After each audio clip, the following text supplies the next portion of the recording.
चला तर मग आज चिकन करू. त्यासाठी मी कांदा टमाटर चिरून घेतला आहे.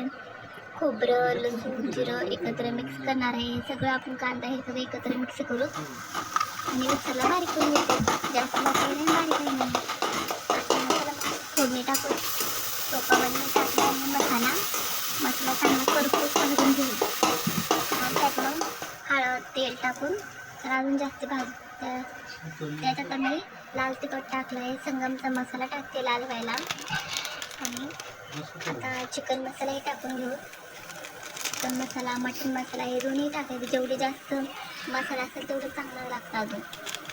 आणि आता त्यासाठी मी मस्तपैकी हलवून घेते.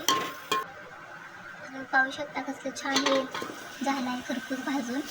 चिकन मिक्स केलं आहे. आता चिकन चांगलं हलवून घेऊत आपण आणि 5 मिनटं त्याला वाफला ठेवूत म्हणजे त्याला पाणी सुटेल. आणि हे पाणी सुटलं तुम्ही पाहू शकता ते छान चिकन एकदम असं झणझणीत दिसत आहे. आता त्यात टाकून घेऊत आपण थोडंसं पाणी. हे पाणी टाकून ठेवून एकदम छान रस्सा होईल.